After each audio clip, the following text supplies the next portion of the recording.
જય શ્રી કૃષ્ણ બધાને। આ રવિવાર આવી ગયો અને હું તમારી સાથે ગયા રવિવારની ક્લિપ શેર કરી રહી છું। રવિવારે સવારમાં હું જાગી અને કામમાં ચોંટી હતી ને થોડી ગુસ્સામાં પણ હતી અને હું મા દીકરો અમે બે જ ઘરે હતા, કારણ કે ફોજી સાહેબ સન્ડે હોય, હાફ ડે હોય કે કંઈ પણ હોય ઘરે રહેતા નથી। એમને ડ્યુટી જ આવે છે એકધારી, એટલે સન્ડેનું આટલું બધું કામ હતું। અમે સન્ડેના કેટલા બધા મસ્ત પ્લાન બનાવીને રાખ્યા હતા, પરંતુ બધા પ્લાન ફેલ અને હવે ઘરના કામ કરો અને મજા કરો। અને આ હાજી કાસમની વીજળી જે ગુણવંતરાય આચાર્યની લખેલું પુસ્તક છે, કેટલાય વાંચ્યું છે કોમેન્ટમાં જરૂર જણાવજો। પુસ્તક હું લઈને આવી હતી, મેં ટ્રેનમાં વાંચવાની કોશિશ કરી હતી, પરંતુ આ બચ્ચા પાર્ટી સાથે હતી ક્યાં પૂરું થવા દે। અને તેમણે છે ને ઈલાને આ પુસ્તક સમર્પણ કર્યું હતું ને આમાં 13 જાન ડૂબી ગઈ હતી। અધૂરું છે હજી આ પુસ્તક, પૂરું જરૂર કરીશ, હું કોશિશ કરીશ જલ્દી પૂરું થાય। એક રૂમ સાફ કરી, ત્યારબાદ આવી રીતે બીજો રૂમ ચકાચક સાફ કર્યો ને બીજા રૂમની અંદર મેં આ બધા કપડાં છે એ અલમારીમાં લગાવી દીધા હતા થેલામાંથી કાઢીને। અમારે જાણે તો અમે અહીં જ રહેવાનું હોય એની જેમ અલમારી સેટ કરવા માંડી હતી, પરંતુ ખબર છે કે હવે થોડા દિવસમાં તો જતું રહેવાનું છે।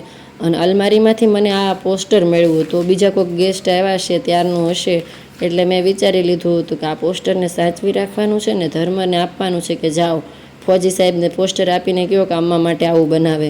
આજે સન્ડે છે, કહેવાની તો રજા છે કે સન્ડે ફન ડે, પરંતુ એવું કાંઈ નથી હોતું આર્મીમાં। સન્ડે હોય કે મંડે હોય, જવાનું એ જવાનું। ફોજી સાહેબ સન્ડેના દિવસે પણ કાલે ડ્યુટી હતી, સવારમાં ડ્યુટી ઉપરથી ઉતર્યા, અમે મા દીકરો સૂતા હતા અને ડ્યુટીમાંથી આવી નાહી ધોઈ રેડી થઈ નાસ્તો કરીને ફરીને જતા રહ્યા। અમે અહીંયા આવ્યા છીએ તેમની પાસે આર્મી ગેસ્ટ રૂમમાં મારા હસબન્ડ સાથે, ધર્મ તેના પપ્પા સાથે સમય વિતાવવા માટે, પરંતુ અહીં આવું જ હોય છે। ના સન્ડે મળે છે, ના હાફ ડે મળે છે, ના કુછ બી, કારણ કે અત્યારમાં પોરમાં સન્ડેમાં પણ સવારમાં તેઓ જતા રહ્યા છે।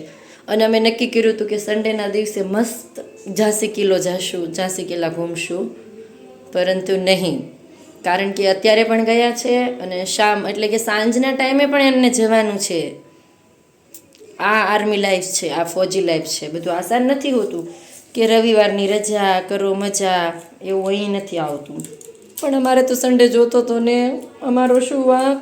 બસ આવા જ મોઢા હું બગાડતી હતી, પણ કોની સામે? કેમેરાની સામે, કારણ કે મારા મોઢા બગડેલા જોવા માટે ફોજી સાહેબ તો હાજર હતા ને, એ તો પોતાની ડ્યુટી નિભાવતા હતા, પોતાના દેશભક્તિ સેવા કરતા હતા। અને બસ હવે એક જ પ્રશ્ન કે હવે બનાવવું શું?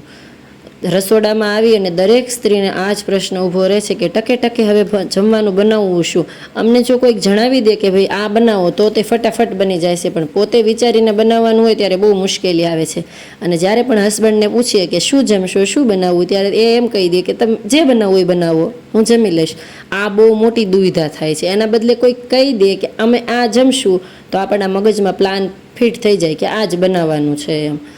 એટલે હવે મારી રીતે ગોતીને બનાવવાનું હતું કે બનાવવું તો બનાવવું શું। ત્યાં સુધીમાં તો હસબન્ડ આવી ગયા હતા ને શું વસ્તુ લાવ્યા એ બતાવતા હતા। હવે મારા ફોનની સ્ટોરેજ થઈ ગઈ છે ફૂલ, એટલે નાનો એવો ખર્ચો કરી નાખ્યો હતો મારા માટે। એક પાવર બેંક લઈ આવ્યા હતા અને પેન ડ્રાઈવ લઈ આવ્યા હતા, અને નાનકડી પાવર બેંક મેં એને વિડીયો કોલ કરી અને બતાવી હતી, તો મેં કીધું હતું આ નાની જ લ્યો, કારણ કે આ છૂટકું પાવર બેંક મને બહુ ક્યુટ લાગતી હતી ને પર્સમાં રાખવામાં પણ આસાની થઈ જાય, એટલા માટે વિડીયો કોલ જ્યારે તેમણે કર્યો ત્યારે મેં જાણી જોઈને કીધું હતું કે આ નાની એવી છૂટકું પેન ડ્રાઈવ છે તે મારા માટે લઈ આવજો। વસ્તુ જોવામાં મેં તેમને પાણીનું તો કાંઈ પૂછ્યું નહોતું, તો તેઓ કહેતા હતા હે દેવી પાણી તો આપો, તો મેં કીધું ઉભા રહ્યો પતિદેવ, હું તમને પાણી પકડાવું। આવી જ મસ્તી કરતા હતા ને છેલ્લે નક્કી થઈ ગયું કે હવે બનાવશું અમે દાલ ઢોકળી। તો દાલ ઢોકળીમાં તો હું અડધો ઘઉંનો અને અડધો ચણાનો લોટ વાપરું છું। તમે કયા લોટ વાપરો છો દાલ ઢોકળી બનાવવા માટે કોમેન્ટમાં કહેજો। અને ત્યારબાદ દાળનું કુકર ચડાવી દીધું હતું, અને અડધો ચણાનો અડધો ઘઉંનો, તેની અંદર બેઝિક જેટલા મસાલા પડે છે જે આપણા મસાલા બોક્સમાં નોર્મલી હોય, એ જીરા પાવડર, ધનિયા પાવડર, મરચું, મીઠું અને થોડો ગરમ મસાલો બધા નાખે, પરંતુ મેં તો કાંઈ નાખ્યો નહોતો। પરંતુ ખાસ કરીને મારા બોક્સમાં અજમા હતા, એટલે મેં અજમાને થોડા ક્રશ કરીને નાખવાના વિચાર્યા, કારણ કે ઘણીવાર એવું બને કે ઢોકળી કાચી રહી જાય અથવા ડાયજેસ્ટ ના થાય, એટલે કે પાચન કરવામાં મુશ્કેલી થાય, તો અજમા નાખેલા હોય તો તેનું ડાયજેશન સારું થઈ જાય। એટલા માટે મેં અજમાને થોડા ક્રશ કરીને અંદર નાખ્યા હતા, અને પછી તેલનું મોણ ઉમેરી અને ઢોકળીનો લોટ બાંધવાનું ચાલુ કરી દીધું હતું. દાળ ઢોકળી બનાવતી હતી એટલે મને 2 સ્કૂલ યાદ આવી ગઈ હતી. એક તો મારી સ્કૂલ કે જ્યાં મેં મારું પ્રાથમિક શિક્ષણ પૂરું કર્યું છે તે, અને એક કરંટ હાલની સ્કૂલ જ્યાં હું બાળકોને પ્રાથમિક શિક્ષણ પૂરું પાડી રહી છું એક શિક્ષક તરીકે, તે સ્કૂલ. કે બંને સ્કૂલમાં હજી એવો જ નિયમ છે કે બુધવારે દાળ ઢોકળી બને, એટલે દાળ ઢોકળી હોય એટલે બાળકો જમવાની સંખ્યા વધી જાય અને દાળ ઢોકળી જમવાની બાળકોને બહુ મજા આવી જાય. અમે સેમ આવું જ કરતા. જ્યારે લાપસી શાક હતું બાળપણમાં ત્યારે ન જમતા, ને દાળ ઢોકળી જ્યારે હોય ત્યારે પાક્કું જમતા. તો મેં કોમેન્ટ બોક્સમાં જણાવજો કે પોતાના પ્રાથમિક શાળા દરમિયાન કોણ કોણ દાળ ઢોકળીના દિવસે જમવા બેસતું, કોણ કોણ બાકસ એટલે કે માચીસના બોક્સમાં મીઠું મરચું લઈ જતું, અને લાપસી શાકમાં કોણ ગપલું મારી દેતું કે કોણ જમવા ના બેસતું. કોમેન્ટમાં જરૂર જણાવજો, કારણ કે આ તો બાળપણની યાદો છે ને હજી સેમ ટુ સેમ મારી શાળાના બાળકો પણ એવું કરે છે કે જે દિવસે ઓરમું કે લાપસી હશે ત્યારે ઓછી સંખ્યા હશે જમવામાં, અને દાળ ઢોકળી હશે ત્યારે જમવામાં કેટલી બધી સંખ્યા હશે. તો આવું બધું જોઈ અને મને યાદ આવી જતું હતું. અને પછી કેટલો બધો સલાડ, કારણ કે અમારા જમવામાં સલાડ ખૂબ હોય છે, કારણ કે હું સલાડનું ભોગી માણસ છું, મને સલાડ ખૂબ ભાવે છે. તો સલાડ, મમ્મીએ આપેલું અથાણું, દાળ ઢોકળી અને દહીં લઈ અને મેં મસ્ત બેસી ગયા હતા જમવા માટે આપણું ગુજરાતી ભોજન. અને એ પણ નીચે જમીન ઉપર બેસી અને સરસ જમવાનું ચાલુ કરી દીધું હતું. તો જેવા જમવા બેસી ગયા એટલે મેં તો ચાલુ કરી દીધી હતી તેમની સાથે મધ્યાહન ભોજનની વાતો, કે તમે સાચું બોલો, તમે જ્યારે નાના હતા ત્યારે દાળ ઢોકળીમાં જમતા અને લાપસી શાકમાં ન જમતા એવું કર્યું છે? તો બોલે હા, મેં તો એવું કર્યું છે. અને મેં કીધું માચીસની અંદર તમે મસાલા લઈ ગયા છો મીઠું મરચું નાખીને? બોલે હા, અમે તો લઈ ગયા છીએ આવા મસાલા મીઠું મરચું નાખીને. અને કહેતા હતા ત્યારે તો ડીશ પણ ઘરેથી લઈ જવી પડતી. મસ્ત મધ્યાહન ભોજન કરતાં કરતાં અમે વાતો કરતા હતા. અને ધર્મને જવું હતું હવે સ્વિમિંગમાં. અહીં આટલો બધો તડકો પડે છે, એકવાર ફોનમાં એલર્ટ પણ આવી ગયું. હું ના પાડતી હતી કે આ સન્ડે છે, કમસે કમ બપોર વચ્ચે પપ્પાને રેસ્ટ લેવા દેવો જોઈએ, પરંતુ તેના પપ્પાએ જ કીધું કાંઈ વાંધો નહીં, થોડાક દિવસમાં તો એ પછી ગુજરાત જતો રહેવાનો છે, તો અત્યારે એનો મન છે સ્વિમિંગમાં જવાનું, તો લઈ જાઓ. તો મેં કીધું તમે પણ થાકતા નથી, લઈ જાઓ, બીજું શું. કારણ કે રાત્રે ડ્યુટી હતી, સવારથી તેઓ ગયા હતા, હવે જમીને સ્વિમિંગમાં જશે, આવીને ફરીને યુનિટમાં જતું રહેવાનું, તો પછી બીજું શું. એમને જાવું જ હતું તો રોકવાવાળું કોણ છે. એમને ઉપાડીએ સ્વિમિંગમાં, પોતાનું બેગ રેડી કરી નાખ્યું. ને અમારું ભાંગ્યાનું ભેરું બેગ આ જ છે ફોજી ભાઈઓને બધાને. અને આજે સ્વિમિંગમાં પણ નવા રૂલ આવી ગયા હતા, કારણ કે સ્વિમિંગ પુલ સુધી શૂઝમાં જવાનું છે. તમે ચપ્પલ પહેરી અને જો જાઓ તો તમને પુલની બહાર જ એન્ટ્રી રોકી લેવામાં આવે છે. તો ધર્મના શૂઝ તો અમે લઈ આવ્યા નહોતા, એ તો ઘરે પડ્યા હતા, એટલે અહીંયા આવીને એણે શૂઝ ખરીદ્યા સ્પેશિયલ સ્વિમિંગ જવા માટે, કરવા માટે નહીં. એ લોકોને બાય બાય કરી દીધું ત્યારે મને પાછું યાદ આવ્યું કે મેં ધર્મને કોઈ સનસ્ક્રીમ તો લગાવી દીધી નથી. પછી ફટાફટ ઊભો રાખીને એને સનસ્ક્રીમ આપી, કારણ કે એટલી બધી ગરમી પડી રહી છે. તો ખબર નહીં હવે એની અસર થશે કે નહીં, પરંતુ લગાવી તો દીધી છે. દુનિયાભરના થઈ જ ગયા છે. જો મને પણ આટલા બધા સનટેન થયા હતા ને એટલી બધી સખત ગરમી લાગતી હતી.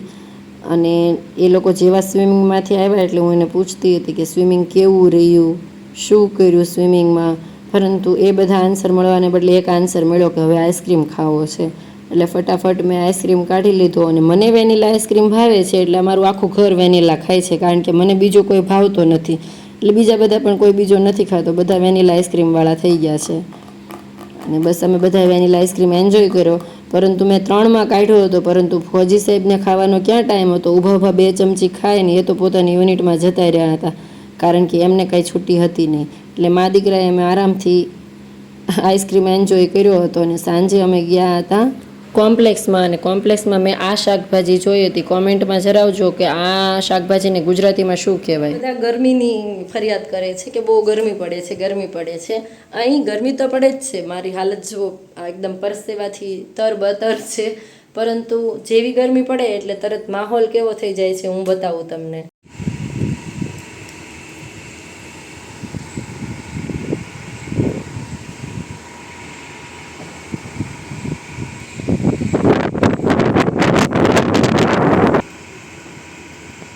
એકદમ મોસમનો મિજાજ બદલી ગયો છે, આમ તોફાન હવા ચાલી રહી છે એવું બધું બની ગયું છે. અને ઉપર વાદળછાયું વાતાવરણ થઈ ગયું અને એકદમ તેજ હવા ચાલવા માંડી છે, કારણ કે ગરમી સખત હતી. એટલે આવી રીતે તરત મોસમનો મિજાજ બદલાઈ ગયો ગરમીમાં પણ. સ્વિમિંગમાં જવાના કારણે ધર્મના વાળને હું જોતી હતી, એકદમ બરડ બરડ વાળ બની ગયા હતા, કારણ કે ડેઈલી સ્વિમિંગમાં જવાનું અને એકદમ આખા ચહેરામાં પગમાં બધે સનટેન થઈ ગયો હતો.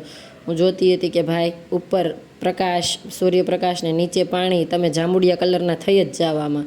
અને સાંજે ભૂંગળા બટેટાના પ્રોગ્રામમાં ધર્મભાઈએ પહેલાં તો ભૂંગળા લઈ અને સૌથી પહેલાં પ્લેટફોર્મ ઉપર ધર્મરાજ લખી નાખ્યું પોતાનું નામ. આખો દિવસ અંદર અંદર મજા નહોતી આવતી, એટલે સાંજના ટાઈમે અમે થોડું વોકિંગ કરવા માટે નીકળી ગયા, એટલે કે ચક્કર મારવા માટે. અહીં વોકિંગને ચક્કર મારવું કહે છે બધા. અને પંજાબમાં હતા ત્યારે ગેડી મારી આવી એમ કહેતા હતા કે ચાલો એક આંટો મારી આવે, એટલે કે ગેડી મારી આવે. ને આપણે ગુજરાતમાં એમ કે ચાલો એક આંટો મારી આવીએ, અને વધીને કાઠિયાવાડમાં ચાલો રખડી આવીએ.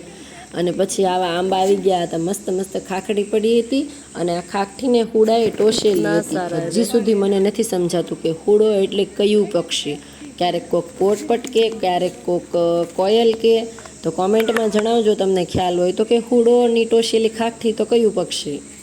યુટ્યુબમાં તમે મારા વિડીયો જોવો તો છો, પરંતુ એને લાઈક નથી કરતા, સબસ્ક્રાઈબ નથી કરતા. મને બતાવે છે કે આટલા વ્યૂ એ આટલી જ લાઈક કેમ આવી.